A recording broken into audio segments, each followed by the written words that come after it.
Population explosion ഒരു സത്യമാണോ അതോ മിഥ്യയാണോ? കൂടുതൽ മക്കൾ വന്നാൽ പ്രശ്നമാവോ ഇല്ലയോ? ഇതിനെക്കുറിച്ചൊക്കെ ആയിരുന്നു സെന്റ് ജോസഫ്സിലെ ചുണക്കുട്ടികളോട് നമ്മൾ സംസാരിച്ചുകൊണ്ടിരുന്നത്. ഇനിയും അവർക്ക് ഒത്തിരിയേറെ ചോദ്യങ്ങൾ ചോദിക്കാനുണ്ട്. കഴിഞ്ഞ എപ്പിസോഡ് നമ്മൾ അവസാനിപ്പിച്ചത് സിസ്റ്ററുടെ ഒരു പഞ്ച് ഡയലോഗോടെയാണ്. ആരും സിസ്റ്ററായിട്ടല്ല ജനിക്കുന്നത്, എല്ലാവരും ജനിച്ചൊക്കെ കഴിഞ്ഞാണ് അവരുടെ ജീവിതാന്തസ്സുകളും ജോലി മേഖലകളും ഒക്കെ തിരഞ്ഞെടുക്കുന്നതെന്ന്. അപ്പോൾ സാർ, നമ്മുടെ ബാക്കി ചർച്ചയിലേക്ക് നമുക്ക് പോകാം അല്ലേ?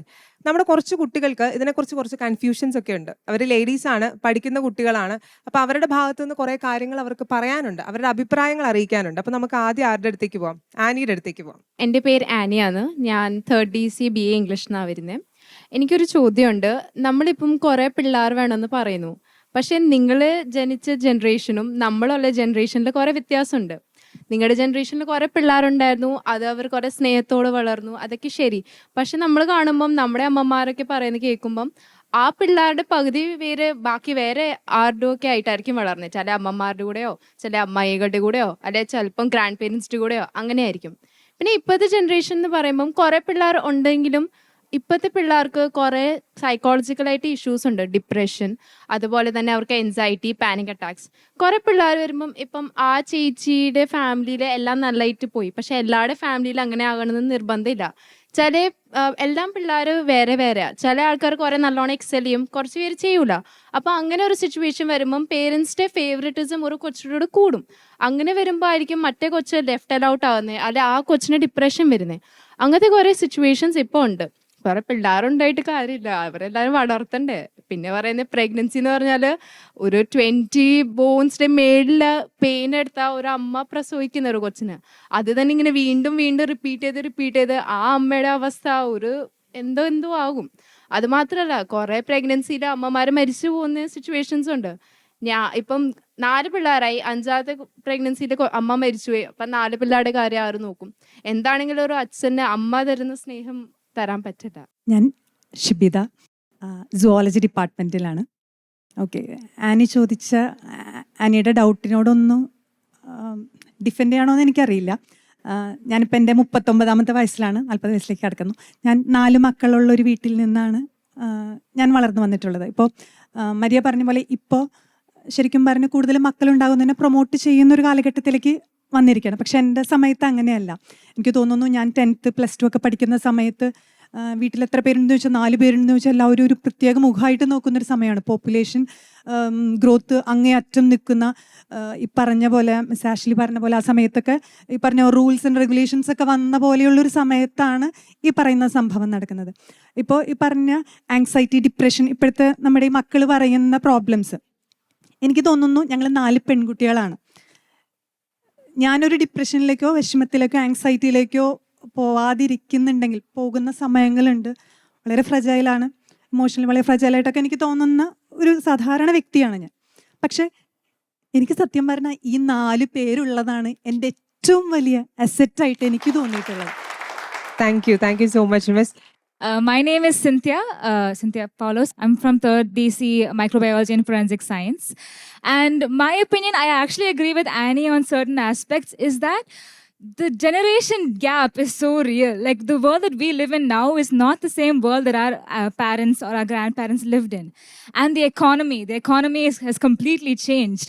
In the current economical situation, we cannot expect, like in most situations, we can't expect a single parent to be working and for that family to be comfortably living. So in most households today, we can see both parents working, both the mom and the dad. But the issue comes that, like, even though both the parents are working, most of the responsibilities for taking care of the child still falls on the mother. The mother is still expected to do most of the caretaking and as well as the household duties. So that could be a reason why in today's generation especially, a lot of girls are afraid to become mothers because they have their own ambitions, they have their own career goals. And how can they follow through with both their career goals and their dreams of having a family, like, simultaneously? Especially because most careers don't allow for them to do that. So I think that's an issue. What's your name? Cynthia. Cynthia. Okay, Cynthia. Very brilliant question. And you can expect very brilliant answer as well, okay? എൻ്റെ പേര് Viji Mary Varghese. ഞാൻ biotechnology ഡിപ്പാർട്ട്മെൻറ്റിൽ work ചെയ്യുന്നു. ഞാനും ഈ പറഞ്ഞതുപോലെ തന്നെ എന്തുകൊണ്ടാണ് ഈ ഇന്നത്തെ തലമുറയിലെ കുട്ടികൾക്ക് അല്ലെങ്കിൽ പെൺകുട്ടികൾക്ക് ഒത്തിരി ഫാമിലീസിന് ഒത്തിരി കുട്ടികളെ വേണ്ട എന്നുള്ളത് എനിക്ക് മനസ്സിലായിട്ടുള്ളത് ഇവർ പറഞ്ഞ കാര്യങ്ങൾ തന്നെയാണ്. അതായത് ഒന്ന്, ഇപ്പോഴത്തെ പെൺകുട്ടികൾ കൂടുതൽ കരിയർ ഓറിയൻറ്റഡ് ആണ്. അങ്ങനെയാണ് നമ്മളുടെ ഇപ്പോഴത്തെ ഒരു കൾച്ചറും ഒരു എഡ്യൂക്കേഷനും കിട്ടി വരുന്നത് അങ്ങനെയാണ്. അതായത് പെൺകുട്ടികൾ അവരുടെ കാലിൽ നിൽക്കണം, അവർ എംപവേർഡ് ആവണം എന്നുള്ളതാണ്. അത് സത്യവുമാണ്, കാരണം പല സിറ്റുവേഷൻസ് അത് പ്രൂവ് ചെയ്യുന്നുണ്ട് അങ്ങനെ ആയിരിക്കണം എന്നുള്ളത്. അപ്പോൾ ആ ഒരു കരിയറും കുട്ടികളെയും കൂടെ കൊണ്ടുപോകാനുള്ള ഒരു ബുദ്ധിമുട്ട് എൻ്റെ കൂടെയുള്ള പല എന്താ പറയുക എൻ്റെ ഫ്രണ്ട്സ് അല്ലെങ്കിൽ കൊളീഗ്സ് ഒക്കെ പറഞ്ഞു തന്നെ അറിയാം. അപ്പം അവരും ചൂസ് ചെയ്യുന്നത് കുറച്ച് നമ്പർ ഓഫ് കുട്ടികൾ മതി എന്നുള്ളതാണ്. ഈവൻ ഫിനാൻഷ്യലി അവർ വെൽ സെറ്റിൽഡ് ആണെങ്കിൽ പോലും അവർക്ക് കുട്ടികളുടെ എണ്ണം ഒത്തിരി വേണ്ട, കാരണം അവർക്ക് അവരുടെ കരിയറിൽ മുമ്പോട്ട് പോകാനായിട്ട് പറ്റുന്നില്ല. അത് ഇന്നത്തെ തലമുറയല്ല, എൻ്റെ തലമുറയിലുള്ള ലേഡീസ് പോലും അങ്ങനെയാണ് ചിന്തിക്കുന്നത്. അതൊരു കാര്യം, കാരണം എൻ്റെ ഫ്രണ്ട്സിനെ എനിക്ക് അങ്ങനെ അറിയാം. പിന്നെ രണ്ടാമത്തെ ഒരു കാര്യം, ഈ പറഞ്ഞതുപോലെ തന്നെ ജനറേഷൻ ഗ്യാപ്പിൻ്റെ പ്രശ്നമായിരിക്കാം. പണ്ടത്തെ ആൾക്കാർ കൂടുതൽ കഷ്ടപ്പെടാനും സഹിക്കാനും തയ്യാറായിട്ടുള്ളവരായിരുന്നു. എത്രത്തോളം വേണമെങ്കിലും അവർക്ക് കഷ്ടപ്പാടൊരു പ്രോബ്ലം അല്ലായിരുന്നു. ഈ കുട്ടികളെ വളർത്തുക എന്ന് പറയുന്നത് ശരിക്കും ഒരു വളരെ ടീഡിയസ് ആയിട്ടുള്ളൊരു ജോലിയാണ്. നമുക്കതിനകത്ത് ഒത്തിരി ബുദ്ധിമുട്ടുകളുണ്ട്. ഉറക്കം ഇളക്കേണ്ടി വരും, അവരെ പരിചരിക്കേണ്ടി വരും, ഒരു പ്രായം വരെ അവർക്കെല്ലാം ചെയ്തു കൊടുക്കേണ്ടി വരും, പ്രസവിക്കുമ്പോഴുള്ള പെയിൻ വേറെ, അങ്ങനെ ഒത്തിരി പ്രശ്നങ്ങളുണ്ട്. അപ്പം ഈ കാലത്തിലെ പെൺകുട്ടികൾ എന്ന് പറയുന്നത് കൂടുതലും എന്താ പറയുക സെൽഫ് ഓറിയൻറ്റഡ് ആണ്. അപ്പം അവരുടെ കാര്യങ്ങളെല്ലാം ചെയ്യാനായിട്ട് അവർക്ക് സമയം കിട്ടാതെ വരും, കുട്ടികളെ നോക്കാൻ വേണ്ടിയിട്ട് സമയം മാറ്റി വെച്ചാൽ. അപ്പം അതും ഒരു റീസണായിട്ട് എനിക്ക് തോന്നിയിട്ടുണ്ട്. ഈവൻ അതും ഞാൻ പറയുന്നത് എൻ്റെ തലമുറയിലുള്ള എൻ്റെ ഫ്രണ്ട്സിനെ തന്നെ ഞാൻ കണ്ടിട്ടുണ്ട് അങ്ങനെ. പിന്നെ പെയിൻ എടുക്കാൻ വയ്യാത്തത് കൊണ്ടും ഈ കുട്ടികളെ നോക്കുന്ന ബുദ്ധിമുട്ട് സഹിക്കാൻ മേലാത്തത് കൊണ്ടും പ്രസവം നിർത്തിയ ഫ്രണ്ട്സിനെ എനിക്കറിയാം. അപ്പം അതുകൊണ്ടാണ് എനിക്ക് ആ പെൺകുട്ടികളുടെ ആ ആറ്റിറ്റ്യൂഡ് മാറിയാൽ മാത്രമേ നമ്മൾ ഈ പറയുന്നതിനൊക്കെ ഒരു അർത്ഥം വരികയുള്ളൂ എന്ന് തോന്നുന്നു. കാരണം കൂടുതൽ കുട്ടികൾ എന്നുള്ളതിലേക്ക് വരാൻ പറ്റുള്ളൂ. പക്ഷേ യാഥാർത്ഥ്യങ്ങളാണ് സിന്ധ്യ പറഞ്ഞ പോലെ തന്നെ കൂടുതലും ചുമതല അമ്മയ്ക്കാണ് വരുന്നത്. അപ്പോൾ കൂടുതൽ കുട്ടികൾ ഉണ്ടാകുമ്പം അത് മാനേജ് ചെയ്ത് പോകാനായിട്ട് പെൺകുട്ടികൾക്ക് പലപ്പോഴും സാധിക്കുന്നില്ല. എല്ലാ ഫാമിലീസും ഒരുപോലെ സപ്പോർട്ടീവ് അല്ല. അപ്പം അങ്ങനത്തെ ഇഷ്യൂസും ഉണ്ട്. ഇതൊക്കെ യാഥാർത്ഥ്യങ്ങളാണ്. Thank you ma'am. എൻ്റെ പേര് കരോളിൻ. ഞാൻ സെക്കൻഡ് BA ഇംഗ്ലീഷ് സ്റ്റുഡൻ്റ് ആണ്. അപ്പം ഇവരെ പറഞ്ഞത് വെച്ച് ഞാൻ ചേർത്ത് വയ്ക്കുകയാണ്. ഞങ്ങൾ 4 മക്കളാണ്. മൂത്ത ട്വിൻസാണ്. ഞങ്ങൾ രണ്ടുപേരും പെൺകുട്ടികളാണ്. എൻ്റെ ഏറ്റവും താഴെയുള്ള അനിയത്തി 2ാം ക്ലാസ്സിലാണ് പഠിക്കുന്നത്. അപ്പം ഞാനും അവളും തമ്മിൽ 11 വയസ്സ് വ്യത്യാസമുണ്ട്. അതിൻ്റെ ഇടയിൽ ഒരു അനിയനുണ്ട്. അപ്പം എൻ്റെ അമ്മ ഞങ്ങളെ വളർത്തിയ സാഹചര്യം ഞങ്ങൾക്കറിയാം. അപ്പം ഗൾഫിലായിരുന്നു, അമ്മ ഒറ്റയ്ക്കാണ് ഞങ്ങളെ വളർത്തിയത്. ഓക്കെ. അപ്പം കുറേ പേര് പറഞ്ഞു അമ്മയ്ക്ക് മക്കളെ വളർത്താൻ ഭയങ്കര ബുദ്ധിമുട്ടാണ്. ഞങ്ങൾ 2 പിള്ളേരായിരുന്നു ഒറ്റ ടൈം. ഞാൻ അണ്ടർവെയ്റ്റ് ആയിരുന്നു ജനിച്ചപ്പോൾ. ഞങ്ങൾ ഒരുമിച്ചാണ് വളർന്നത്. ഇരട്ട കുട്ടികളാകുമ്പോൾ അറിയാം സെയിം സിറ്റുവേഷൻ ആയിരിക്കും. അതായത് എനിക്ക് ഫീസ് അടക്കുന്ന സമയത്ത് അവൾക്ക് ഫീസ് അടക്കണം, എനിക്ക് ടൂർ പോകാൻ തോന്നി അവൾക്ക് ടൂർ പോകണം, എനിക്ക് ഡ്രസ്സ് മേടിക്കുമ്പോൾ അവൾക്ക് ഡ്രസ്സ് മേടിക്കണം. താഴെ പിള്ളേരുണ്ട്, ട്വിൻസ് ആകുമ്പോൾ അങ്ങനെ ഒരു പ്രശ്നമുണ്ട്. പക്ഷെ എനിക്ക് തോന്നിയത് എൻ്റെ താഴെ അനിയൻ വന്നപ്പോഴും 11 വയസ്സ് ഗ്യാപ്പിൽ അനിയത്തി വന്നപ്പോഴും എനിക്കറിയാൻ വേണ്ടി അനിയത്തിനെ എങ്ങനെ നോക്കേണ്ടതെന്ന്. ഞാനൊരു അമ്മയായിക്കൊണ്ടിരിക്കുകയാണ്. ഞാൻ 6ാം ക്ലാസ്സിൽ പഠിക്കുമ്പോൾ എനിക്കിപ്പോൾ ശരിക്കും അമ്മയാവാൻ കൊതിയാവണുണ്ട്. ഇപ്പം അമ്മയാവണമെന്നല്ല, പക്ഷെ അമ്മയാവാൻ എനിക്ക് കൊതിയുണ്ട്. കാരണം എന്താ വെച്ചാൽ ഞാൻ 6ാം ക്ലാസ്സിൽ പഠിക്കുമ്പോൾ എൻ്റെ അനിയത്തി ഉണ്ടായി. അമ്മയുടെ പ്രഗ്നൻസി, എൻ്റെ അമ്മയുടെ കൂടെ എൻ്റെ ആൻറ്റി പ്രഗ്നൻ്റ് ആയി. 1 മാസം വ്യത്യാസം ഉണ്ടായില്ല അവർ തമ്മിൽ പ്രഗ്നൻസി. അമ്മയുടെ മൂന്നാമത്തെ മാസം അല്ലെങ്കിൽ 2ാമത്തെ മാസത്തിൽ ഞാൻ അറിഞ്ഞു അമ്മ പ്രഗ്നൻ്റ് ആണ്. അപ്പം അമ്മയുടെ വയറ് വലുതാവുന്ന തൊട്ട് അമ്മയുടെ വയറ്റിൽ ഉണ്ണിയാവ ചവിട്ടുന്നത് തൊട്ട് ഞാൻ ശരിക്കും ആഗ്രഹിച്ചിരുന്നു എനിക്കൊരു അനിയത്തി വേണമെന്ന്. അപ്പം അനിയത്തി പുറത്തേക്ക് വന്നപ്പം എല്ലാവരും ഉന്നയിച്ച് എനിക്ക് കണ്ണടച്ചായിരിക്കും വരിക. എൻ്റെ അനിയത്തി കണ്ണൊക്കെ പൊളിച്ച് വായൊക്കെ പൊളിച്ച് വന്നേ. അപ്പം ഭയങ്കര ബ്യൂട്ടിഫുൾ ആയിരുന്നു അവളെ കാണാൻ. എന്നിട്ട് എടുക്കാൻ ഭയങ്കര കൊതിയായിരുന്നു എനിക്ക്. ആൻഡ് അവളെ വളർത്തിയതെന്ന് പറഞ്ഞിട്ട് ഞങ്ങൾ തന്നെയാണ് വളർത്തിക്കൊണ്ടിരിക്കുന്നത്. അമ്മ വളർത്തുന്നില്ല എന്നല്ല, പക്ഷേ അമ്മയുടെ ഭാരം കുറയുന്നുണ്ട്. എനിക്ക് അന്ന് 6ാം ക്ലാസ്സിലാണെങ്കിലും 12 വയസ്സുള്ള കുട്ടിക്ക് ചെയ്യാൻ പറ്റുന്ന കാര്യങ്ങളുണ്ട്. അനിയത്തിക്ക് ഡ്രസ്സ് ഇട്ട് കൊടുക്കാം, മുടി കെട്ടി കൊടുക്കാം, അനിയത്തിനെ പഠിപ്പിക്കാം, ഫുഡ് ആയിട്ട് കൊടുക്കാം. ഇത് കൂടുതലും പറയുന്നത് ഫുഡ് പിന്നാലെ നടന്ന് കൊടുക്കണം അല്ലെങ്കിൽ അങ്ങനത്തെ കാര്യങ്ങളാണ്. പാല് കൊടുക്കാനൊന്നും പറ്റില്ല, പക്ഷേ ബാക്കി കാര്യങ്ങൾ ചെയ്യാൻ പറ്റും. കുളിപ്പിക്കാനായിട്ട് പറ്റില്ല, കാരണം നമ്മൾ കുഞ്ഞാണ്, നമുക്ക് അറിയില്ല കുട്ടിക്ക് എന്തെങ്കിലും പറ്റും. പക്ഷെ എടുത്തോണ്ട് നടക്കാം, കരച്ചിൽ മാറ്റാൻ പറ്റും. ഒരു പാട്ട് തന്നെ എപ്പോഴും പാടി കൊടുത്തോണ്ടിരുന്ന ആ കുട്ടിയുടെ കരച്ചിൽ നിൽക്കും. എൻ്റെ അനിയത്തിക്ക് ഇഷ്ടമുള്ള ഒരു പാട്ടുണ്ടായിരുന്നു, അമ്മ മടിയിലിരുത്തി. അത് ഉന്നാവ വയറ്റിലായിരുന്നപ്പോൾ ഞങ്ങൾ പാടി കൊടുക്കുമായിരുന്നു. അവൾക്ക് 3 മാസത്തിൽ അവൾ കാര്യം ഞാൻ അത് പാടി കൊടുത്ത് അവൾ കരച്ചിൽ നിർത്തുമായിരുന്നു. അത് എനിക്ക് തോന്നിയത് നമ്മൾ ആ ഒരു പ്രഗ്നൻസി ജേണി ഒരാളുടെ കണ്ടിട്ടുണ്ടെങ്കിൽ, അത്രത്തോളം കൂടെ നിന്ന് കണ്ടിട്ടുണ്ടെങ്കിൽ നമുക്ക് ശരിക്കും അമ്മയാവാൻ കൊതിയാവും, ശരിക്കും വളർത്താൻ പറ്റും. ഞാനിപ്പോൾ എനിക്ക് 19 വയസ്സായിട്ടുള്ളൂ, പക്ഷെ എനിക്കറിയാം, ഒരു ഫുള്ളായിട്ട് അറിയുന്നല്ല, പകുതി അറിയാം ഒരു കുട്ടീനെ ഞങ്ങൾ വളർത്തുന്നത്. പിന്നെ പറഞ്ഞു ഡിപ്രഷൻ അങ്ങനത്തെ സംഭവങ്ങൾ വരും. എനിക്ക് തോന്നിയത് അമ്മമാർ അല്ലെങ്കിൽ വീട്ടിലെ പാരൻസ് അല്ലെങ്കിൽ നമ്മൾ കുട്ടികൾ, ഇപ്പം മിസ്സ് പറഞ്ഞ പോലെ 4 കുട്ടികളായിട്ട് മിസ്സ് അഭിമാനിക്കുന്നു, സന്തോഷിക്കുന്നു. എനിക്കും അങ്ങനെയാണ്. എൻ്റെ കൂടെ ട്വിന്നാണ്, അവൾ പെൺകുട്ടിയാണ്. അവളുടെ വിഷമങ്ങൾ എനിക്ക് പറയാൻ, അവൾ എന്നോട് പറയും, എൻ്റെ വിഷമങ്ങൾ അവളോട് പറയും. ഒരു ഷെയറിങ് മെൻറ്റാലിറ്റി ഉണ്ടെങ്കിൽ പകുതി ഡിപ്രഷൻ കുറയുമെന്ന് എനിക്ക് തോന്നിയിട്ടുണ്ട്. ഇതൊക്കെയാണ് എനിക്ക് പറയാം. Thank you. ആക്ച്വലി ഞാനൊന്ന് ഇടയ്ക്ക് കയറിക്കട്ടെ. What's your name? Caroline. Caroline കരോളിൻ്റെ ഈ ശബ്ദം കേരളത്തിലെ അഭ്യസ്ത വിദ്യരായിട്ടുള്ള PhD ഉള്ള 90 കിഡ്സും അമ്മമാരൊക്കെ കേൾക്കട്ടെ. നമുക്ക് ആ ബിജി മിസ് അല്ലേ, പേരെന്താ? ബിജി മിസ് പറഞ്ഞല്ലോ പെൺകുട്ടികളുടെ ഈ മനോഭാവം മാറണമെന്ന്. പെൺകുട്ടികളുടെ ഈ മനോഭാവം മാറണമെങ്കിൽ പെൺകുട്ടികളുടെ അമ്മമാരുടെ മനോഭാവം മാറണം. സർ, ഒരു കാര്യം ഒന്ന് ഇടയ്ക്ക് കയറിക്കോട്ടെ. കരോളിന് ഇമോഷണൽ ആയത് വിഷമം കൊണ്ടല്ല, ഹൃദയത്തിലുള്ള ആ നിറവും കൊണ്ടാണ്. തീർച്ചയായിട്ടും കരോളിൻ അവിടെ ഇമോഷണൽ ആയപ്പോൾ എനിക്ക് ഇവിടെ ഒരു ഭയങ്കരമായ സന്തോഷം വന്നു. കാരണം ഞാനിനി ഒരുപാട് മറുപടികൾ പറയേണ്ട കാര്യമില്ല. കരോളിൻ സംസാരിച്ചത് ബുദ്ധിയിൽ നിന്നല്ല, ഹൃദയത്തിൽ നിന്നാണ്. ഹൃദയത്തിൽ നിന്ന് കരോളിനെ സംസാരിക്കാൻ പഠിപ്പിച്ചത് ഇരട്ട പെൺകുട്ടികളെ പൊന്നുപോലെ നോക്കി വളർത്തിയ വലിയൊരു അമ്മയുണ്ട് കരോളിന്.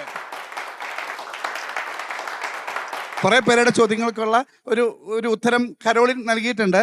എന്നിരുന്നാലും ഇപ്പോൾ മോള് ചോദിച്ചു പേരെന്താ? ആനി ചോദിച്ചൊരു ചോദ്യമുണ്ട്. 4 മക്കളുണ്ടായിട്ട് അമ്മ മരിച്ചു പോയാൽ എന്ത് ചെയ്യും? ഒരു കുട്ടിക്ക് അപ്പൻ്റെ സ്നേഹം മാത്രം പോരാ, അമ്മയുടെ സ്നേഹം കൂടി വേണമെന്നാണ് പറയാ. ഓക്കെ, അതിനൊരു മറുപടിയുണ്ട്. 1962 ഒരമ്മ മരിച്ചുപോയി. ആ മരിച്ചുപോയ അമ്മ ഒരു പീഡിയാട്രീഷ്യനായിരുന്നു. She was a doctor.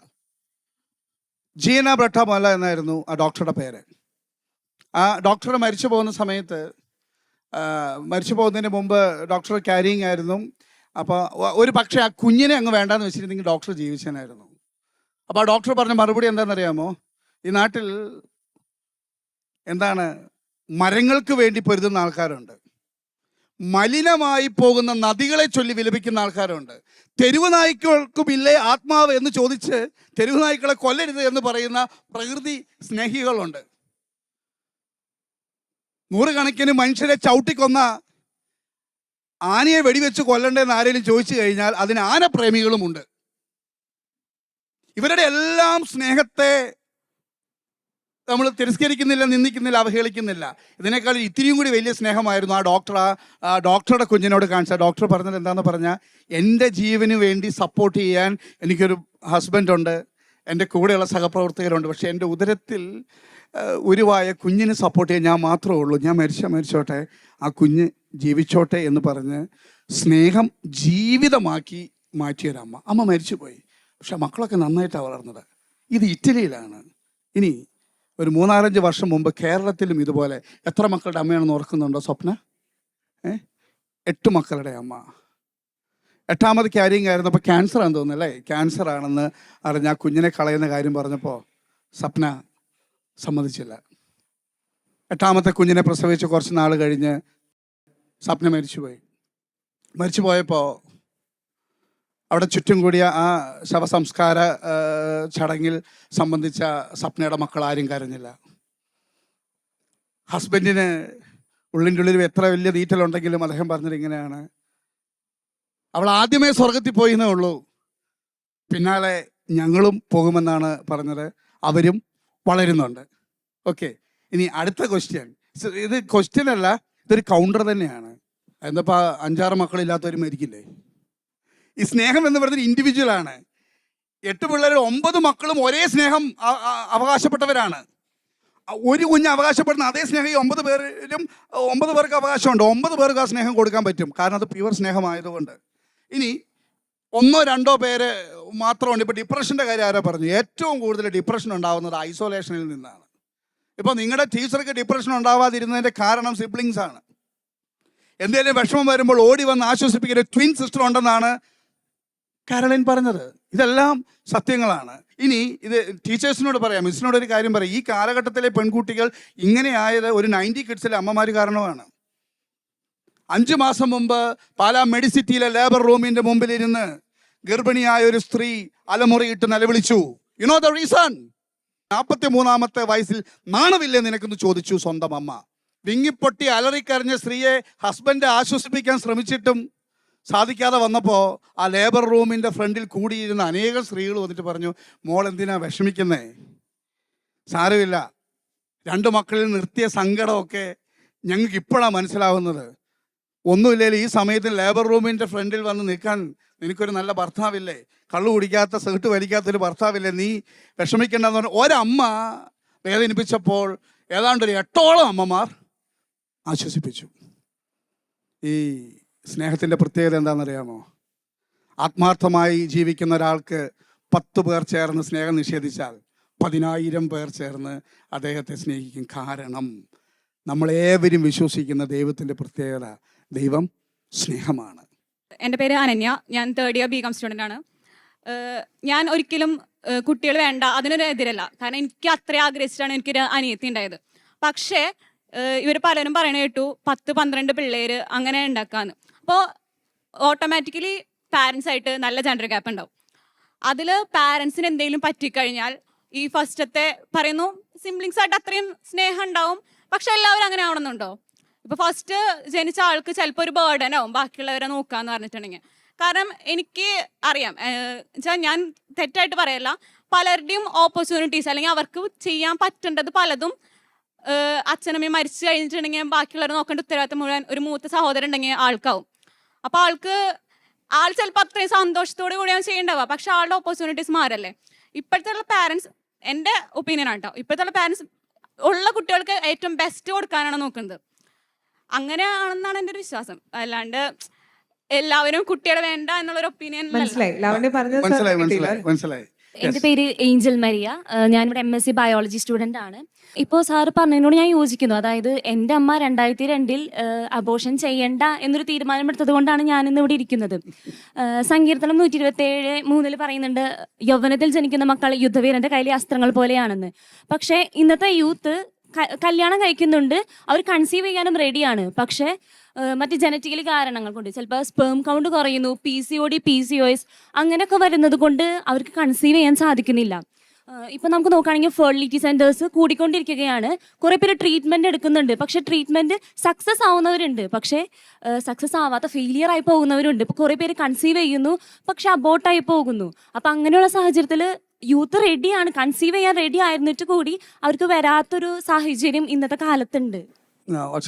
Angel Maria. Okay. കരോളിൻ്റെ പപ്പ ഗൾഫിലായിരുന്നല്ലേ? അമ്മ തന്നെയാണ് കരോളിനെ വളർത്തിയത്. കരോളിന് അങ്ങനെ 4 പേരുള്ളത് കൊണ്ട് അങ്ങനെ അവരൊരു ബെറ്റർ പേരൻസ് അല്ല എന്ന് തോന്നുകയോ അല്ലെ അപ്പൻ്റെ സ്നേഹം എന്നും കിട്ടാതെ വന്നതുകൊണ്ടുള്ള വിഷമം വല്ലതും ഉണ്ടായിട്ടുണ്ടോ? എനിക്ക് തോന്നിയതാണ്, അപ്പ പുറത്തായിരുന്നോണ്ട് അമ്മ സ്ട്രോങ് ആയിരുന്നു. ഞാൻ എൻ്റെ അപ്പേനെക്കാട്ടും സ്ട്രോങ് എൻ്റെ അമ്മയാണ്. അതിന്റെ ഒരു കാരണം അപ്പ പുറത്തായിരുന്നു. എനിക്ക് ഓർമ്മയുണ്ട് ഇപ്പോഴും, എൻ്റെ വീട് പണിതത് അമ്മയാണ്, കോൺട്രാക്ടർ ഉണ്ടായിരുന്നില്ല. അമ്മയാണ് കല്ലിറക്കിയിട്ട് നോക്കി നിന്നതും, അമ്മയാണ് കണക്കെഴുതിയതും, അമ്മയാണ് എല്ലാം ചെയ്തതും. അപ്പൻ്റെ സ്നേഹം അമ്മ നികത്തിയിട്ടുണ്ട് അവിടെ. ശരിയാണ്, ഒരു പെൺകുട്ടിക്ക് അപ്പൻ്റെ സ്നേഹം കിട്ടാണ്ട് വരുന്നുണ്ട്. പക്ഷെ അപ്പൻ വെക്കേഷന് വരില്ലോ, അപ്പന് എന്തോരം സ്നേഹം ഉണ്ടാവും ആ കുട്ടിയുടെ അടുത്ത്, എത്രത്തോളം എക്സ്പ്രസ് ചെയ്യാൻ അപ്പൻ്റെ ആഗ്രഹം ഉണ്ടാവും. Thank you Caroline. അപ്പോൾ ചെറിയൊരു ആൻസർ കരോളിൻ പറഞ്ഞു. ഇനി അനന്യ പറഞ്ഞത് കുറച്ചുകൂടി വിശാലമായ ക്യാൻവാസിലാണ് ഇവരെ വളർത്തിക്കൊണ്ടുവരുന്ന ബുദ്ധിമുട്ട്, സാമ്പത്തിക ബാധ്യതകളൊക്കെ. അപ്പോൾ നമുക്കിങ്ങനെ ഒരു ക്ലീശ ഉപദേശത്തിലും അല്ലെങ്കിൽ ഇങ്ങനെ നന്മകൾ മാത്രം പറയുന്ന നന്മമരമൊന്നും ആകാതെ നമുക്ക് ചരിത്രത്തിലേക്ക് പോവാം. ഒത്തിരി വർഷങ്ങൾക്ക് മുമ്പ് ഒരു സ്ഥലത്ത് ഹിറോഷിമയിലും നാഗസക്കിയിലും ഒരു ബോംബ് സ്ഫോടനം ഉണ്ടായി. ഓർക്കുന്നുണ്ടോ? പഠിച്ചിട്ടുണ്ടോ നിങ്ങൾ? ഉണ്ടോ? ആ ബോംബ് സ്ഫോടനം ഉണ്ടായിട്ട് അവിടെ എന്ത് സംഭവിച്ചു? അത് അവിടുത്തെ കുറേ പേര് മരിച്ചുപോയി അല്ലേ? ആ രാജ്യം സാമ്പത്തികമായിട്ടൊക്കെ തകർന്നു, റിസോഴ്സസുകൾ ഇല്ലാതെയൊക്കെ തകർന്നു അല്ലേ? എങ്ങനെയല്ല ചരിത്രം പഠിക്കുന്നത്? വർഷങ്ങൾ കൊണ്ട് ടെക്നോളജിയിൽ ഒന്നാമത്തെ ഏറ്റവും മികച്ച രാജ്യമായിട്ട് ജപ്പാൻ മാറി. അത് നിങ്ങൾ പഠിച്ചിരുന്നോ? മനസ്സിലാക്കിയിട്ടുണ്ടോ?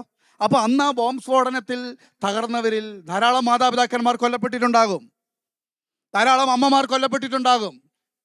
ഇനി അമ്മയെ അവശേഷിപ്പിച്ചിട്ട് അപ്പൻ മരണപ്പെട്ടിട്ടുണ്ടാകും, ധാരാളം അനാഥര് അവിടെ ഉണ്ടായിട്ടുണ്ടാകാം. ഇവരെല്ലാം ഇതിനെ അതിജീവിച്ചൊരു വലിയ ടെക്നോളജിക്കൽ ഭൂമിയിലേക്ക് വരാൻ ജപ്പാന് പറ്റി. പക്ഷെ ഇപ്പോൾ ജപ്പാൻ തകർന്നിരിക്കുന്നത് എന്തുകൊണ്ടാണെന്ന് അറിയാമോ? അവിടെ മനുഷ്യരില്ലാത്തത് കൊണ്ടും കുഞ്ഞുങ്ങളില്ലാത്തത് കൊണ്ടുമാണ്. ഓക്കെ. അപ്പോൾ റിസോഴ്സസ്, സമ്പത്ത് എന്നൊക്കെ പറയുമ്പോൾ ഈ പണം എന്ന് പറയുന്ന സാധനത്തിനൊരു മൂല്യം ഉണ്ടാകുന്നത് അത് ഉപയോഗിക്കുമ്പോൾ മാത്രമാണ്. ഈ പലരും പറഞ്ഞു കുഞ്ഞുങ്ങളെ ഉണ്ടാക്കുകയാണ്, അതങ്ങനെ പുട്ടുണ്ടാക്കുന്ന പോലൊരു സംഭവമല്ല അത്. എന്തുകൊണ്ട് അങ്ങനെ പറഞ്ഞത്? ഒരു കുഞ്ഞ് ജനിക്കുകയാണ്. എവിടെ ജനിക്കുന്നു? അപ്പൻ്റെ അമ്മയുടെ മനസ്സിൽ ജനിക്കുകയാണ്. അപ്പൻ്റെ അമ്മയുടെ മനസ്സിൽ ജനിക്കുന്ന കുഞ്ഞിനെ സ്വീകരിക്കാൻ അവർ സ്നേഹത്തോടെ തയ്യാറാകുകയാണ്. അങ്ങനെയാണ് ഒരു കുഞ്ഞ് ജനിക്കുന്നത്. എൻ്റെ പേര് ശിവാനി വി. ഞാൻ ഫിസിക്സ് ഡിപ്പാർട്ട്മെൻറ്റിൽ നിന്നാണ്. അപ്പോൾ എല്ലാവരും പറഞ്ഞു സ്നേഹം എന്നൊക്കെ ഉണ്ട്, ഫാമിലി ആകുമ്പോൾ സ്നേഹമൊക്കെ ഉണ്ടാവും. പക്ഷേ ഈ കുട്ടികളെ വളർത്തുമ്പോൾ അവർക്ക് കുറച്ചും കൂടി നല്ല സാഹചര്യം കൊടുക്കേണ്ട ഒരു നമ്മളുടെയും കൂടി കടമയല്ലേ അത്. അപ്പോൾ കുറേ പിള്ളേരാകുമ്പോൾ ഇപ്പോഴും പിന്നെ നോക്കുകയാണെങ്കിൽ പൈസ ഇപ്പം എല്ലാത്തിനും വല്ലാത്ത വില തന്നെയാണ്. അപ്പോൾ പൈസ മാത്രമായിട്ടല്ല പറയണേ, ഒരു കുടുംബം നോക്കുമ്പോൾ എന്തായാലും നമ്മൾ പൈസയും നോക്കണം. അപ്പോൾ അത് കുറച്ചുകൂടി ബേർഡൻ ആവല്ലേ. ശരിക്കും പാരൻസിനും ആ കുട്ടികൾക്കും ഒരുപോലെ അവർക്ക് ആസ്വദിച്ച് ജീവിക്കാൻ പറ്റുമോ, അല്ലെങ്കിൽ അവർക്ക് ഒരു കംഫർട്ടായിട്ടൊന്ന് ഉറങ്ങാൻ പറ്റുമോ? എല്ലാ ദിവസവും കടത്തെ പറ്റിയിട്ടും അല്ലെങ്കിൽ നാളെ എങ്ങനെയെന്ന് ആലോചിച്ച് ജീവിക്കേണ്ട ഒരു അവസ്ഥ വരില്ലേ? ഒരു നല്ല ചോദ്യമാണ്, പലരും ചിന്തിക്കുന്ന ഒരു ചോദ്യമാണ്. നല്ലൊരു ഉത്തരവുണ്ട്, പറയട്ടെ. അതായത് നന്നായി വളർത്തണ്ടേ, ഇതൊരു ബേർഡൻ അല്ലേ. ഗ്ലാഡിസിലേക്ക് വരാം. ഇദ്ദേഹത്തിന്റെ പേരെന്താ? സോണിയയ്ക്കും എന്തോ ഒരു കാര്യം പറയാനുണ്ട്. സോണിയും കൂടെ പറയട്ടെ. ഓക്കെ. എൻ്റെ പേര് സോണിയ. ഞാൻ BA English first year student ആണ്. ഞാൻ 2 കുട്ടികളുടെ അമ്മയാണ്, 2 ആൺപിള്ളേരാണ്. ജീവിതാനുഭവം കൊണ്ട് പറയാണ്, നിങ്ങൾക്ക് സ്വന്തമായിട്ട് ഒരു ജോലി കിട്ടിയിട്ട് നിങ്ങളുടെ സ്വന്തം കാലുമ നിന്നിട്ട് മാത്രം ഈ പണിക്ക് ഇറങ്ങിയാൽ മതി. അല്ലാണ്ട് ഈ പണിക്ക് ഒരാരും ഇറങ്ങരുത്. ഇതെന്ന് പറയുന്നത് തെറ്റായുള്ള രീതിക്കല്ല ഞാൻ പറയുന്നത്. നിങ്ങൾക്ക് നിങ്ങളുടേതായിട്ടുള്ള ഒരു അടിസ്ഥാനം വേണം. നമ്മൾ ഒരാളെ ഡിപ്പെൻഡ് ചെയ്യാതെ, ഇപ്പം എന്തെങ്കിലും ഇൻകേസ് എനിക്ക് എന്തെങ്കിലും ഒരു ആവശ്യമുണ്ട്, ഒരു 10 രൂപയുടെ അല്ലെങ്കിൽ 100 രൂപയുടെ എൻ്റെ ഫാമിലിക്ക് കൊടുക്കണം എന്നുണ്ടെങ്കിൽ ഞാനത് എൻ്റെ ഹസ്ബൻഡിനോട് ചോദിക്കണം. പക്ഷെ ഞാൻ നേരെ ഓപ്പോസിറ്റ് ആണ്. ഞാൻ അങ്ങേരെ ഒരു കാര്യത്തിന് ഉപദ്രവിക്കാറില്ല, എനിക്കിഷ്ടല്ല. അതായത് എന്നെ കൊണ്ട് പറ്റുന്നതിന്റെ മാക്സിമം. അങ്ങനെയല്ല, ഹസ്ബൻഡിനോട് ചോദിക്കണം. അദ്ദേഹത്തിന്റെ 2 ആൺകുഞ്ഞുങ്ങളെ പെറ്റി വളർത്തുന്ന സോണിയ ഒരു ആവശ്യം വന്നാൽ ഹസ്ബൻഡിനോടാണ് ചോദിക്കേണ്ടത്. ഒറ്റയ്ക്ക് ഒരു കാര്യം നിൽക്കണ്ട, 2 കാര്യം നിന്നൂടെ ഹസ്ബൻഡിനെ കൂടെ ചേർത്ത് പിടിച്ച്? അങ്ങനെയല്ല, എനിക്ക് എന്റേതായിട്ടുള്ള ഒരു കൺസെപ്റ്റ് ഉണ്ടല്ലോ. അതായത് എന്റെ കൺസെപ്റ്റാണ് ഞാൻ പറയുന്നത്. നമ്മളെല്ലാ കാര്യത്തിനും ഹസ്ബൻഡിനെ തന്നെ ഫോഴ്സ് ചെയ്യുന്നത് അതിനോട് ഞാൻ താല്പര്യപ്പെടുന്നില്ല. കാരണം എനിക്ക് എല്ലാ കാര്യത്തിനും സപ്പോർട്ടാണ്, ഞാൻ അല്ലാന്ന് പറയുന്നില്ല, എല്ലാ കാര്യത്തിനും സപ്പോർട്ട്. പക്ഷെ നമ്മൾ ഒരാളെ ഇറിറ്റേറ്റ് ചെയ്യല്ല. നമ്മൾ ചോദിക്കുമ്പോഴും എപ്പോഴും ഒരു കാര്യം ചോദിക്കുമ്പോൾ ആളുടെ ഭാഗത്തുനിന്നും ഞാൻ എന്തോരം കാര്യങ്ങൾ ചെയ്യുന്നു, വീട് നോക്കണം, നിങ്ങളെ നോക്കണം, നമ്മുടെ പിള്ളേരെ നോക്കണം, ഇനി നിന്റെ വീട്ടുകാരെയും കൂടെ നോക്കണം എന്ന് പറഞ്ഞാൽ അതും ഒരു ക്വസ്റ്റ്യൻ വേടാ ആണ്. ചോദിക്കില്ലെങ്കിൽ ഞാൻ എന്റെ ഭാഗത്തുനിന്ന് ഞാൻ ചോദിക്കും. അല്ലെ, കഴിഞ്ഞിട്ടില്ല. അല്ല, ഞാൻ എന്റെ കൺസെപ്റ്റ് പറഞ്ഞ, ഞാൻ 21 വയസ്സിൽ കല്യാണം കഴിഞ്ഞു. ഫസ്റ്റ് 21 വയസ്സ് കഴിയാൻ കണ്ട് ഒരു കുട്ടി ഉണ്ടായി. ഇതൊക്കെ ഡിപ്പെൻഡ് ചെയ്ത് നിങ്ങൾ ഓരോരുത്തരുടെ family situation, family background depend ചെയ്തിട്ടാ. ഇപ്പം നമ്മൾ കയറി ചെല്ലുന്ന വീട് എന്ന് പറയുന്നത് നമുക്കൊരു കംഫർട്ട് സോൺ ആണ് എന്നുണ്ടെങ്കിൽ നമുക്ക് 1, 2, 3, 10, 15 വേണമെങ്കിൽ പ്രസവിക്കാം ആണ്. അതിനോട് ഞാൻ എഗ്രി ആണ്. സോന കുറെ റിയാലിറ്റീസ് പറഞ്ഞു വെച്ചതിന്റെ കൂടുതൽ അവസാനം സോന പറഞ്ഞു, ഫേവറബിൾ കണ്ടീഷൻസ് ആണെങ്കിൽ ഹസ്ബൻഡും വീട്ടുകാരും ഒക്കെ അംഗീകരിക്കുകയാണെങ്കിൽ ഇനിയും മക്കളെ വേണമെന്നാണ് സോന ആഗ്രഹിക്കുന്നതെന്നാണ് പറഞ്ഞത്. അല്ലാതെ മക്കളെ വേണ്ടാന്ന് വെക്കുന്നില്ല, ഒരു സപ്പോർട്ട് ഉണ്ടെങ്കിൽ. സോ ആ സപ്പോർട്ട് കൊടുക്കേണ്ട ഉത്തരവാദിത്വം ജീവനോടും ദൈവത്തോടും സ്നേഹമുള്ള മാതാപിതാക്കളുടെയാണ്. ഇതേപോലെ തന്നെ ഒരു അമ്മയാണ്, ഞാൻ പറഞ്ഞില്ലേ, മെഡിസിറ്റി ഹോസ്പിറ്റലിൻ്റെ ലേബർ റൂമിൽ ഇരുന്ന 43 വയസ്സുകാരിയെ ഹരാസ് ചെയ്തത് സ്വന്തം അമ്മയാന്ന് ഓർക്കണം. ഓക്കെ. അപ്പോൾ സോന പറഞ്ഞത് എന്താന്ന് പറഞ്ഞാൽ വളരെ നല്ല അർത്ഥത്തിലാണ് പറഞ്ഞത്. ഒരു ഫേവറബിൾ കണ്ടീഷൻ ഇങ്ങനെ പറഞ്ഞാൽ പോരാ, ഉണ്ടാവണം. ഉണ്ടെങ്കിൽ 10, 12 ഇങ്ങനെ പറഞ്ഞ 10, 12 മക്കളായാലും കുഴപ്പമില്ല എന്നാണ് അല്ലേ? ഓ സോന 12 മക്കളുടെ അമ്മ. ഫേവറബിൾ കണ്ടീഷൻ ഉണ്ടാവട്ടെ സോന വീട്ടിൽ. ഓക്കെ. ഇത് കേൾക്കുന്ന മാതാപിതാക്കളൊക്കെ സോനയെ സപ്പോർട്ട് ചെയ്യട്ടെ. ഞാൻ ഡെയ്സി, എക്കണോമിക്സ് ടീച്ചറാണ്. ഈ ചർച്ചയിൽ സാറിൻ്റെ കുറച്ച് പോയിന്റുകളോട് ഞാൻ യോജിക്കുന്നു, കുറച്ച് പോയിന്റുകളോട് ഞാൻ വിയോജിക്കുന്നു as an economics teacher. Then സാറിൻ്റെ ഈ ചർച്ചകളിലുടനീളം എക്കണോമിക്സ് സബ്ജക്റ്റ് വന്നതുകൊണ്ടാണ്. അതിൽ ആദ്യത്തിലെ സാർ പറഞ്ഞു എക്കണോമിക്സ് ടീച്ചേഴ്സ് പോപ്പുലേഷൻ എക്സ്പ്ലോഷന് കാലഘരണപ്പെട്ട തിയറികളാണ് പഠിപ്പിക്കണമെന്നുള്ളൊരു ധ്വനി അവിടെ ഉണ്ടായിരുന്നു. അതിനോട് ഞാൻ വിയോജിക്കുന്നു. ആസ് എൻ എക്കണോമിക്സ് ടീച്ചർ ഞങ്ങൾ അതാത് കാലഘട്ടത്തിലെ സ്റ്റാറ്റിസ്റ്റിക്സ് ആണ് കുട്ടികളെ പഠിപ്പിക്കുന്നത്. ഇപ്പോൾ പോപ്പുലേഷൻ ഡിക്ലൈനിങ് ട്രെൻഡ് ആണെന്നും അറ്റ് ദ സെയിം ടൈം ഇന്ത്യയിൽ ഇപ്പോൾ ഇൻക്രീസിങ് ആണ്, but at the same time അത് 2031 എത്തുമ്പോൾ പോപ്പുലേഷൻ്റെ ഗ്രോത്ത് റേറ്റ് കുറയുന്നും 2060 എത്തുമ്പോൾ അത് ഏറ്റവും പീക്കിലെത്തിയിട്ട് 170 കോടി ജനങ്ങൾ ഇന്ത്യയിൽ ഉണ്ടാവുന്നു. ദെൻ 2100 എത്തുമ്പോൾ അത് 157 വീണ്ടും കുറയും എന്നാണ് ഞങ്ങളിപ്പോൾ പഠിപ്പിച്ചുകൊണ്ടിരിക്കുന്നത് ആസ് പെർ ലേറ്റസ്റ്റ് സ്റ്റാറ്റിസ്റ്റിക്സ്. അപ്പോൾ ഞങ്ങൾ എക്കണോമിക്സ് ടീച്ചേഴ്സ് കാലഘരണപ്പെട്ട തിയറീസ് അല്ല സാർ പഠിപ്പിക്കുന്നത്, depending upon the latest statistics അനുസരിച്ചാണ്. ഇപ്പൊ പറഞ്ഞ തിയറി ടീച്ചർ ഒന്നുകൂടെ എക്സ്പ്ലെയിൻ ചെയ്യും. ഇപ്പൊ നിങ്ങൾ എന്താ പഠിപ്പിക്കുന്ന? പോപ്പുലേഷൻ കുഴപ്പമില്ലെന്നാണോ? പോപ്പുലേഷൻ ഞങ്ങളെ സംബന്ധിച്ചിടത്തോളം മതിയായ റിസോഴ്സസും ഇൻഫ്രാസ്ട്രക്ചറും ഉണ്ടെങ്കിൽ ഞങ്ങൾ അതിനെ അസെറ്റ് ആയിട്ടാണ് കൺസിഡർ ചെയ്യുന്നത്. ഇന്ത്യയിലുള്ള റിസോഴ്സസ് ഉണ്ടോ? ഇന്ത്യയിൽ ഇന്നോവേറ്റീവ് മൈൻഡ്സ് ഉണ്ടെങ്കിൽ സാർ ആ റിസോഴ്സസ് നമ്മൾ മതിയായി യൂസ് ചെയ്യുകയാണെങ്കിൽ ഇറ്റ് ഈസ് ഓക്കെ. അപ്പൊ ഇങ്ങനെ വേണ്ട എക്കണോമിക്സ് ടീച്ചർ പഠിപ്പിക്കുന്നത് വളരെ ശരിയാണ്. ഇന്ത്യയിൽ മതിയായ റിസോഴ്സസ് ഉണ്ട്, അത് യൂസ് ചെയ്ത് ജനപ്പെരുപ്പം ഉണ്ടായാലും കുഴപ്പമില്ല. റിസോഴ്സസ് അണ്ടർ യൂട്ടിലൈസ്ഡ് ആയ റിസോഴ്സസ് ബെറ്റർ ആയിട്ട് യൂസ് ചെയ്യുകയാണെങ്കിൽ നമ്മുടെ population is okay. C very wonderful economics. ഒരു എക്കണോമിക്സ് ടീച്ചർ ഇത് പറയണം എന്നുള്ളതേ ഉള്ളൂ ഞങ്ങളുടെ ആഗ്രഹം. ടീച്ചറിന്റെ പേരെന്താ? ഡെയ്സി. സർ ഞാൻ മാത്രല്ല സർ എന്നെ പഠിപ്പിച്ച സാറുമാരും ടീച്ചേഴ്സും എന്റെ തലമുറയിൽ പഠിപ്പിക്കുന്ന ടീച്ചേഴ്സ് ഇത് തന്നെയാണ് നമ്മുടെ തലമുറയോട് പറഞ്ഞുകൊണ്ടിരിക്കുന്നത്. എന്നാൽ ഞാൻ മനസ്സിലാക്കിയ ഒരു കാര്യം പറയാം.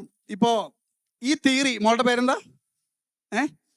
ശിവാനിക്ക് ഈ തിയറി അറിയാമായിരുന്നോ? ടീച്ചർ പറഞ്ഞ തിയറി അറിയാമായിരുന്നോ? Yes or no? No. She is not an economics student sir. Physics ആണ്. ടീച്ചർക്ക് ഐസക് ന്യൂട്ടനെ അറിയാമോ? ടീച്ചർ ഫിസിക്സ് ആണോ? നോ. നോ. അതായത് ഇപ്പോ ഇത് സബ്ജക്റ്റ് നോളജ് അല്ല, ഇത് ബേസിക്കലി ഇതൊക്കെ പള്ളിക്കൂടത്തിൽ പോകാത്ത കാരണവന്മാർക്ക് ഇതൊക്കെ അറിയാം. ഇതിങ്ങനെ കുറേ കാര്യങ്ങൾ, അതായത് 9 ക്ലാസ് വരെ മാത്രം പഠിച്ച് എല്ലാ പത്രങ്ങളും വായിക്കുന്ന ഒരു മിനിറ്റ് ടീച്ചറെ, പല ചേട്ടന്മാരെ എനിക്കറിയാം. അവർക്ക് ഇന്ത്യൻ സമ്പദ് വ്യവസ്ഥ, അമേരിക്കയിൽ വരുന്ന ഇൻഫ്ലമേഷനെ കുറിച്ചൊക്കെ കൃത്യമായ ധാരണയുണ്ട്. നമുക്ക് ടീച്ചറിലേക്ക് തന്നെ വരാം. സർ ഇപ്പൊ സാർ പറഞ്ഞു ഈ ഫിസിക്സ് പഠിച്ച കുട്ടിക്ക് അറിയണില്ല, ബട്ട് എനിക്ക് ഐസക് ന്യൂട്ടനെ അറിയാന്ന് പറഞ്ഞു. സാർ ആ കൂട്ടത്തിലൊന്ന് സൂചിപ്പിച്ചു, ദാറ്റ് ഈസ് പത്രമാധ്യമങ്ങളുടെ റോള് സാർ സൂചിപ്പിച്ചു. അത് തന്നെയാണ് എനിക്ക് പറയാനുള്ളത്. ഞങ്ങൾ എക്കണോമിക്സ് ടീച്ചേഴ്സ് പഠിപ്പിക്കുന്നതെല്ലാം മാധ്യമങ്ങളിലൂടെ വരുന്നത്. അവര് ഫോർ എക്സാമ്പിൾ വിജയ് മല്യയുടെ കടം എഴുതി തള്ളി, അതുകൊണ്ട് ഇനി വിജയ് മല്യ അതൊന്നും റീപേ ചെയ്യേണ്ട എന്നുള്ളതാണ് നമ്മുടെ എല്ലാ മാധ്യമ സുഹൃത്തുക്കളും റിപ്പോർട്ട് ചെയ്തിട്ടുണ്ടായിരുന്നു. ബട്ട് ആക്ച്വലി വിജയ് മല്യയുടെ കടമല്ല എഴുതി തള്ളിയത്, വിജയ് മല്യ ബാങ്കുകൾക്ക് കൊടുക്കാനുള്ള ബാങ്കിന്റെ NPA എന്ന് മാത്രമാണ് അത് എഴുതി തള്ളിയിട്ടുണ്ടായിരുന്നത്. ബട്ട് മാധ്യമങ്ങൾ അത് ശരിയായ രീതിയിലൂടെ ചിത്രീകരിക്കാത്തതുകൊണ്ടാണ് സാർ. അപ്പൊ മേ ബി ആ കുട്ടിക്ക് അത് അറിയാതെ പോയത് കുട്ടി വായിച്ചിരുന്ന മാധ്യമങ്ങളുടെയും സോഷ്യൽ മീഡിയയുടെ ഇൻഫ്ലുവൻസ് ആയിരിക്കാം. സോ ഈ ഒരു കാര്യമാണ് എനിക്ക് സാറിനോട് ഉണ്ടായിരുന്ന ഫസ്റ്റ് വിയോജിപ്പ്. രണ്ടാമത്തെ കാര്യം, ഇവിടുത്തെ ചർച്ചയിൽ ഊന്നി വന്നത് എല്ലായതും സ്ത്രീകളെ, ദാറ്റ് ഈസ് അമ്മമാരുടെ റോള് ബെറ്റർ ആക്കണം, അമ്മമാരെ ബെറ്റർ ആവണം, സ്ത്രീകൾ ബെറ്റർ ആവണം, ഒരു പ്രൊഡക്റ്റീവ് ഏജിൽ കുഞ്ഞുങ്ങളെ സൃഷ്ടിക്കണം, ആ രീതിയിലൂടെയാണ് ചർച്ചകൾ വന്നത്. ബട്ട് എനിവേ ഇവിടെ ഇരിക്കുന്ന തലമുറ അതിനെ അഗെയിൻസ്റ്റ് ആയിട്ട് കുറച്ച് പേരെങ്കിലും കാണുന്നുണ്ടെങ്കിൽ that is mainly because of the role of പുരുഷന്മാരുടെയാണ് സാർ.